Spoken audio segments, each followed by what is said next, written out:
Aujourd'hui, je vais vous faire une présentation assez rapide de certains aspects techniques de la Fédération Hôtelier de France.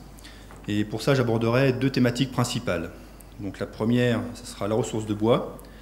Notamment, je vais parler de la commission Mérin qui s'en occupe.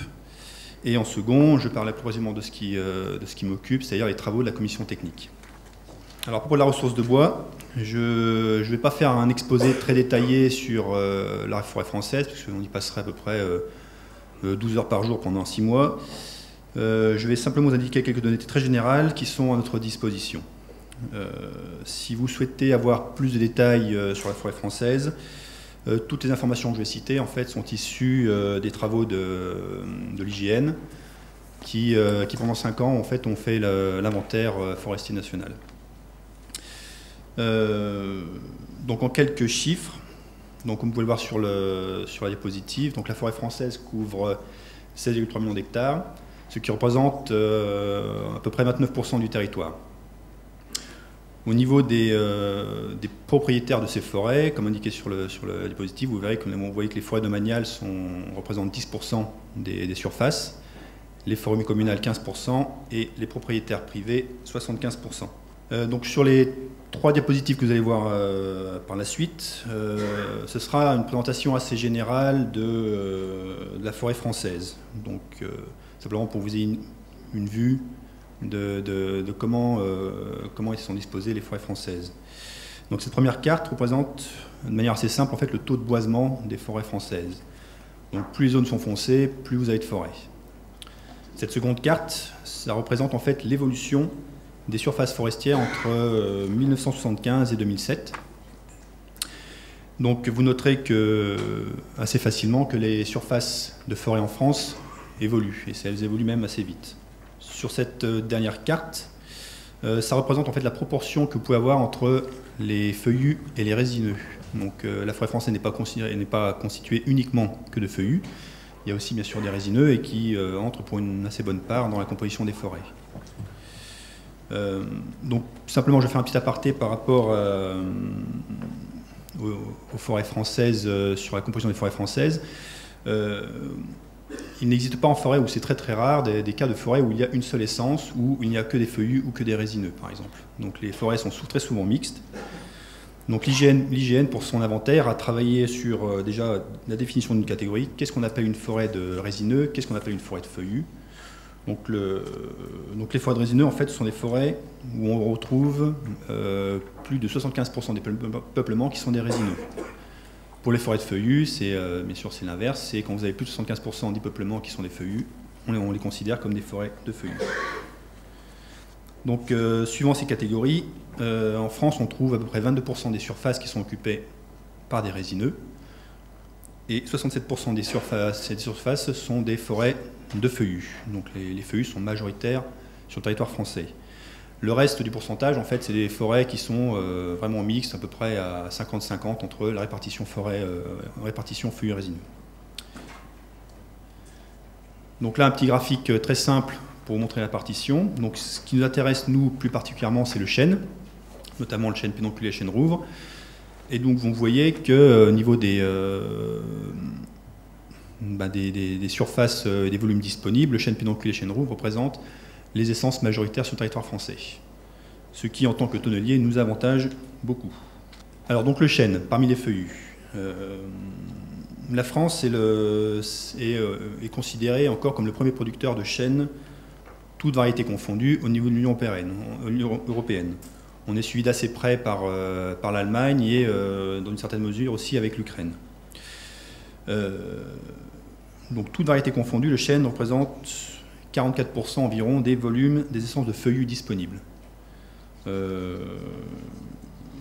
Si on se base uniquement sur le chêne sessile et le chêne pédonculé, comme vous voyez sur le texte, ça représente à peu près 35% des feuillus. Donc, après, ça peut représenter dans 32 et 30% si on considère la surface ou le volume de bois disponible. Mais ça, c'est simplement pour vous donner un ordre d'idée au niveau des quantités. Alors, il faut noter que, bien sûr, tout ce chêne n'est pas forcément utilisable pour le bois tonnelier. Il y a uniquement une petite fraction de ces bois disponibles qui sont, je dirais, éligibles à la qualité tonnellerie. Alors pour le chêne Cécile Pendonculé, voilà, donc j'ai trouvé 2 cartes qui sont assez parlantes. Donc vous voyez sur ces 2 cartes la répartition des 2 familles entre le Cécile pédonculé, donc les 2 chênes utilisés en tonnerie. Et donc vous voyez que principalement ils sont situés dans la partie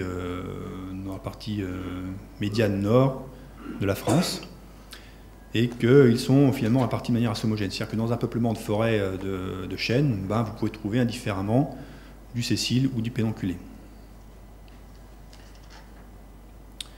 Alors, le fait qu'on trouve du Cécile pédonculé, c'est plutôt une bonne chose pour les forêts françaises, puisqu'ils n'ont pas exactement le même comportement, je dirais d'un point de vue climatique et aussi au niveau des sols.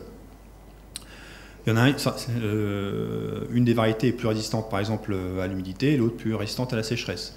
Donc ça c'est important pour la pérennité de nos forêts. En même temps, ils n'apportent pas les mêmes choses d'un point de vue organoleptique, du fait de leur nature un petit peu différente. Ce qui fait que pour le tonnelier et aussi pour nos clients, c'est une richesse. Et bon, simplement pour dire, mais en fait, ça fait des siècles que c'est comme ça, et finalement la tonnerie et le monde du vin, c'est considérablement enrichi de cette diversité. Alors si je parle plus spécifiquement des approvisionnements, nos approvisionnements sont principalement faits sur ce qu'on appelle des futaies et des hautes futaies. Donc c'est qu'on trouve principalement dans les forêts communales, qui sont majoritairement situés dans les parties, dans le grand centre de la France et dans une certaine mesure aussi dans la partie est de la France. Ce mode de culture est assez peu pratiqué en forêt privée pour des raisons principalement techniques, car ça nécessite un investissement humain en termes de suivi, d'éclaircie, de travail de nettoyage des arbres qui est considérable. Le problème de la forêt privée, justement, c'est que ce sont des forêts privées et que l'investissement n'est pas forcément, je dirais, rentable, puisque s'il fallait attendre le mode de culture optimal, il faudra attendre à peu près entre 150 et 200 ans. Donc quand vous êtes un propriétaire privé, si vous êtes rentable au bout de 150 ou 200 ans, ça pose quelques petits soucis de trésorerie. Alors attention, ça ne veut pas dire qu'il n'y en trouve pas de beaux arbres en forêt privée. On peut en trouver de très très beaux. Ceci dit, ça nécessite de travailler en partenariat très très étroit avec les propriétaires privés, et de développer des outils spécifiques et adaptés pour avoir du bois de qualité. Donc c'est pourquoi pour l'instant notre approvisionnement en bois de chêne est issu principalement, on va dire 75% des forêts gérées par l'ONF, ce qu'on appelle les forêts domaniales et communales. Donc pour nous, ça veut dire que l'ONF est un partenaire plus qu'important, c'est un partenaire prépondérant. Donc, comme l'a expliqué Jean-Luc, la fédération a créé ce qu'on appelle une commission Mérin qui s'est chargée de nouer des liens très étroits avec l'ONF pour avoir un dialogue plus régulier. Donc la fédération se réunit à peu près 2 fois par an, parfois plus, avec les responsables de l'ONF, et ont décidé de travailler sur 3 axes principaux. En premier lieu, c'est l'amélioration des relations commerciales. En fait, il s'agit de travailler ensemble sur les plannings de vente afin d'avoir une meilleure visibilité à la fois des dates de mise à disposition des lots et aussi des volumes mis en vente. L'idée aussi, comme vous savez, l'ONF c'est une administration, et comme tout ce qui est administration en France, c'est souvent très compliqué. Et l'idée, c'est de effectivement travailler sur des simplifications, en tout cas diminuer et simplifier les démarches administratives. En tout cas, qu'elles soient adaptées au monde de la tonnerie. Troisième point dans la relation commerciale, c'est aussi discuter des différents modes de vente mis en place par l'Office, afin d'être sûr que nous orientons la matière au bon endroit. C'est-à-dire que les bois qui sont destinés à la tonnerie aillent bien à la tonnerie et pas ailleurs.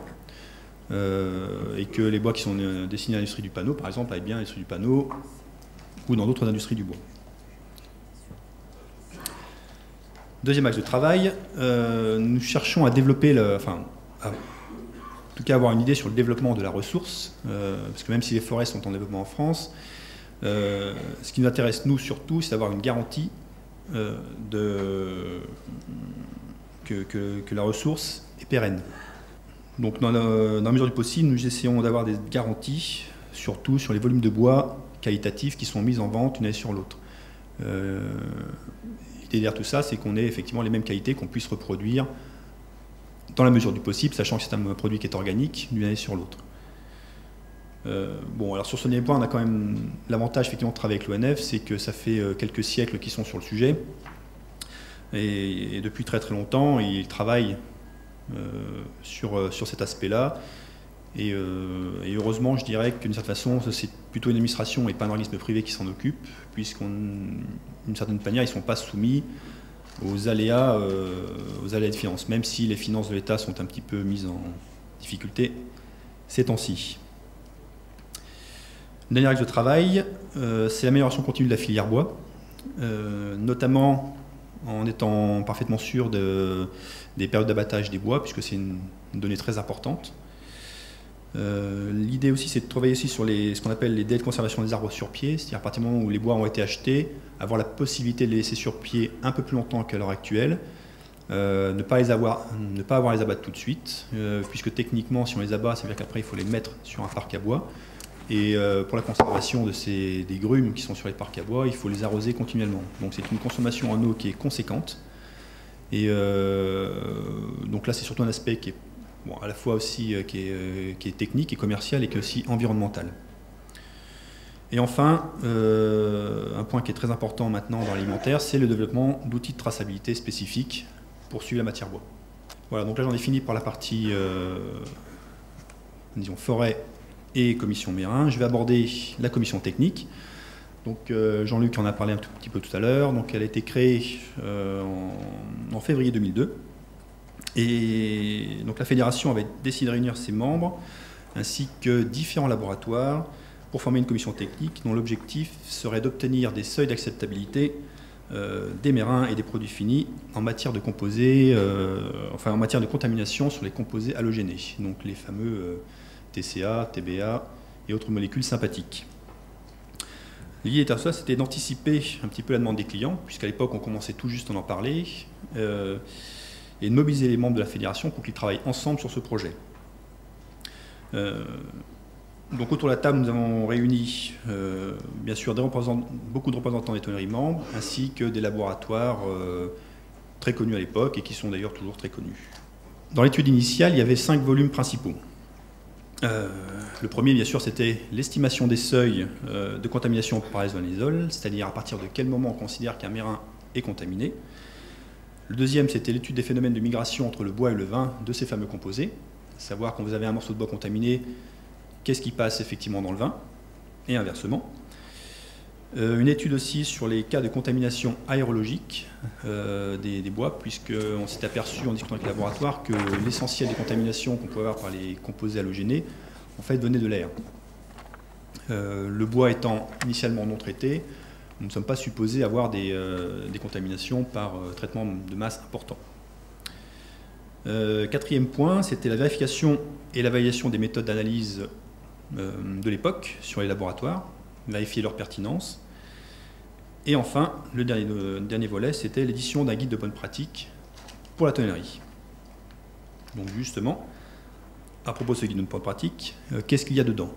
Donc il contient des données assez générales sur les recommandations en termes de surveillance de tout le procès de fabrication. Donc ça va la surveillance de l'atmosphère des ateliers, la surveillance du bois qui sont sur les parcs, la surveillance de l'atmosphère aussi que vous pouvez avoir sur votre parc à bois, l'usinage et la préparation des bois, les recommandations aussi sur toutes les matières premières qui vont rentrer, notamment les cartons, les plastiques, les bondes, enfin tout ce qui va servir à faire le tonneau. C'est essentiellement un document de prévention. Alors je vais insister sur un point, ce n'est pas un document qui est, comme je pourrais appeler, de légal, ce n'est pas une obligation légale. On n'oblige pas nos membres à suivre ce document. C'est ce qu'on appelle un guide de bonne pratique, donc ça veut dire que les gens sont libres de le suivre, mais il vaut mieux qu'ils le suivent. C'est plus prudent pour eux. Donc pour ce faire, bien sûr, il contient aussi tous les aspects réglementaires qui sont connus à l'heure actuelle et qui ont été validés par l'Europe ou par la France. On essaye de le maintenir à jour le plus régulièrement possible. Donc vous n'êtes pas sans savoir que la législation évolue souvent très rapidement de manière assez surprenante. Donc un des rôles de la commission technique est de faire cette veille et de faire en sorte que le guide de bonne pratique est bien à jour. Normalement, une mise à jour est prévue suite aux prochains travaux de la commission technique, on va dire à la fin du premier trimestre 2013. Alors bien sûr, ça, il va falloir que les membres de la commission technique travaillent. Hein, ça, mais bon, je leur fais confiance. De toute façon, je ferai en sorte qu'ils travaillent. Alors, autre poste d'étude, bien sûr, c'est dans les pistes d'amélioration, c'est notamment les méthodes d'échantillonnage, parce que quand vous faites des analyses, il faut travailler sur l'échantillonnage, à savoir qu'est-ce qui est représentatif, qu'est-ce qu'il faut prélever, à quel moment et comment. Les seuils d'acceptabilité aussi qui ont été déterminés ne sont pas figés. Il y a des études qui ont été menées récemment qui permettent d'améliorer et d'affiner en tout cas les seuils et les adapter molécule par molécule. Initialement, nous avons travaillé dans ce qu'on appelle, je dirais, pour appeler pompeusement les seuils minimaux qu'on peut accepter, le fameux principe de précaution. Et il s'avère qu'en fait, ce principe de précaution est assez sévère. Donc, donc là, c'est un des seuils, un des travaux, une des pistes de travail va être d'améliorer ces seuils et les affiner. Et enfin, le guide de bonne pratique va aussi s'évertuer à développer des relations avec les clients, à savoir, parce que bon, on a un guide de bonne pratique, mais finalement, qu'est-ce qu'en pensent nos clients et comment est-ce qu'on peut faire pour que ça colle au plus près de leurs attentes. Dans le même temps, nous travaillons sur les études collaboratives qui permettent justement de mettre à jour ce guide de bonne pratique.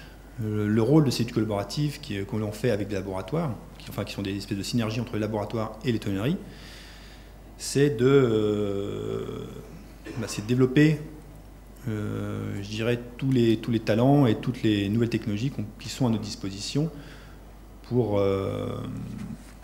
être sûr que ce qu'on raconte est vérifié et vérifiable. Ça nous permet aussi de mettre en place des outils de surveillance qui nous sont propres. C'est-à-dire que quand on envoie des analyses à faire, il faut que nous, on soit sûr que ces analyses soient valides, qu'elles veulent dire quelque chose et qu'on puisse les interpréter. Donc ça passe par des outils statistiques, mais les outils statistiques, on peut leur faire dire tout et n'importe quoi s'ils ne sont pas, je dirais, adaptés à la profession. Donc à l'être de la commission technique, c'est ce qu'on a mis en place et qu'on est en train de développer en ce moment, c'est de faire en sorte d'avoir des outils qui soient adaptés à la tonnerie. Alors l'idée là derrière, c'est pas de... la crainte des laboratoires, c'était qu'on veuille uniformiser les méthodes d'analyse. C'est pas notre idée. L'idée plutôt, c'est de favoriser les différences de méthodes, favoriser la richesse et l'inventivité, pour pouvoir être sûr qu'on ne passe pas à côté d'une méthode innovante qui pourrait nous avantager. Alors par contre, oui, il faut quand même qu'on arrive à vérifier si ces méthodes sont pertinentes. Et pour ça, il nous faut des outils. Et enfin, le dernier point sur ces études collaboratives, ça pourrait nous permettre dans un futur assez proche de proposer ce qu'on appelle un cahier des charges de tonnellerie, qui va au-delà du guide de bonne pratique et qui permettrait de répondre à des problématiques locales au niveau des clients. Donc on en vient aussi bien sûr aux travaux qui ont été menés avec l'IFV. Donc je ne vais pas trop m'attarder dessus parce qu'il y aura une présentation très complète qui va être faite après. Simplement voilà, nous avons été partenaires assez actifs des travaux qui ont été initiés par l'IFV. Et donc je laisserai, je crois que c'est Philippe qui va faire la présentation après, il va vous dévoiler les résultats de cette étude. Donc Jean-Luc en a parlé un tout petit peu tout à l'heure, effectivement nous surveillons aussi, nous faisons de la veille réglementaire, donc notamment nous avons travaillé beaucoup avec la DGCCRF, parce qu'ils ont édité une nouvelle fiche matériaux bois en contact alimentaire, et pour être sûr que nous soyons bien entendus sur nos aspects et pas qu'on soit catalogué comme un simple emballage, il a fallu qu'on discute beaucoup avec eux. Et on s'aperçoit que contrairement à ce qu'on croit, des fois l'administration est à l'écoute des administrés, mais il faut simplement savoir se faire entendre. Et donc la grande satisfaction, c'est que finalement nous avons réussi à nous expliquer, à montrer ce que nous attendions d'eux et finalement ils ont accepté sans trop de difficultés ce que nous leur proposions. Aussi parce que la commission avait des choses à proposer, c'est-à-dire qu'on n'est pas venu les mains vides. Au niveau des réglementations aussi, on travaille beaucoup en ce moment avec l'AKIS. Donc l'AKIS, c'est la quarantaine australienne. Et ils ont alors pour ceux qui travaillent avec l'Australie, vous savez qu'ils ont des règlements qui sont très stricts au niveau d'importation de tout ce qui est biologique. Et le bois, bien sûr, le tonneau qui est constitué de bois est un matériau qui est biologique. Et comme ils veulent éviter d'avoir des problèmes sur leur territoire, ils ont des règles assez draconiennes. Là aussi, il a fallu discuter de manière assez forte et essayer de s'imposer par rapport à ça. Et on s'aperçoit qu'ils ont été très à l'écoute et qu'ils ont pris en compte toutes nos remarques. Voilà, donc j'en ai fini avec cet exposé. Donc si vous avez des questions, des avis, des suggestions, d'ailleurs nous sommes tout à fait à l'écoute et je suis à votre disposition.